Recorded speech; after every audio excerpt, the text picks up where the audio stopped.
Welcome back to every naval battle in history. So with the First Punic War ended, the world of naval battles took quite the break.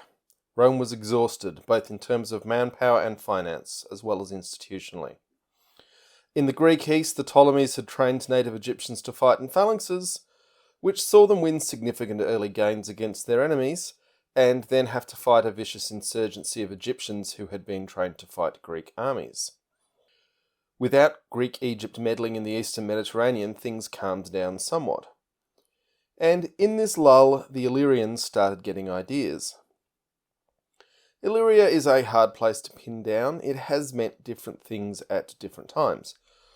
Broadly speaking, it's what today we'd call the Balkans, or simply the area between the Danube River and the Adriatic Sea.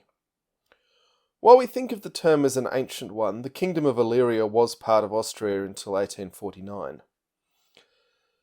In terms of the maritime setting of the ancient world, we need to remember that overnight open water seafaring was avoided wherever possible, so trade between Greece and Italy had to go from modern Albania to the heel of Italy. Which is why Corfu was so important for so long. It was essentially the jumping off point to get from Greece to Magna Graecia, and then later Rome and Italy. So, as with marginalised people sitting on rich trade routes throughout history, the Illyrians' thoughts turned to banditry and piracy. From 231 BCE to around 227, they were ruled by a Queen Tutor, which really enraged the historians of the era. How dare a woman be queen? I'd also note this is a very short reign in which a lot of things happened.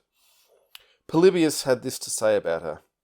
With a woman's natural shortness of view, she could see nothing but the recent success, and had no eyes for what was going on elsewhere. To be fair to Tudor, there's no sign the men of Illyria had a better grasp of the broader historical and geopolitical context either. So, in short, an Illyrian queen failed to be sufficiently like a Roman historian for that historian's liking.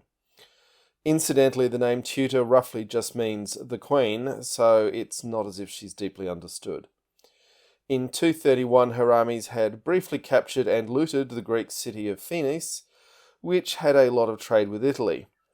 The Roman Senate was alarmed enough to send envoys to her court to complain about the brigandage being committed by her subjects. The Romans complained about the ships, particularly those owned by senators, that were falling victim to Illyrian pirates, and she replied that piracy was a traditional Illyrian custom she was unable to put an end to.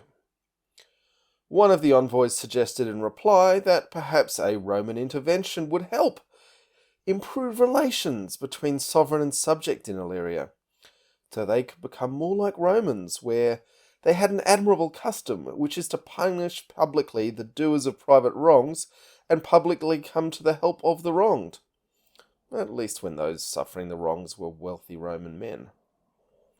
The story, according to the Romans, was that she had the envoy killed for his insolence.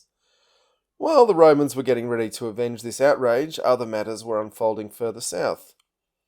Which brought us back to our old friends in Corfu, who didn't appreciate being besieged by an army of Illyrian looters.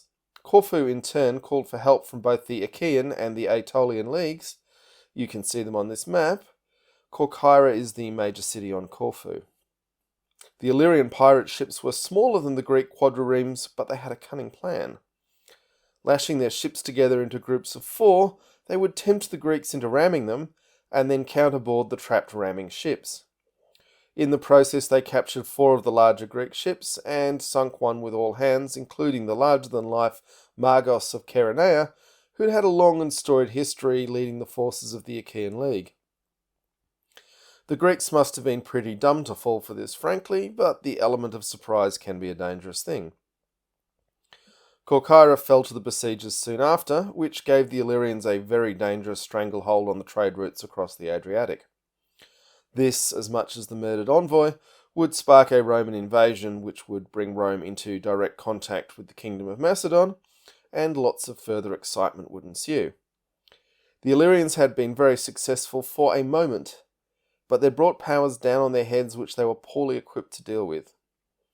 Tutor was forced from office by the Romans in 227 BCE, and according to legends in Montenegro, she killed herself by throwing herself off the Orgen Mountains. Tutor is, apparently, still a common name for women in Albania. Quite the trans-Balkan folk hero.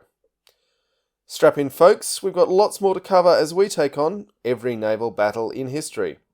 Smash those like and subscribe buttons, ring that bell. You don't want to get left behind.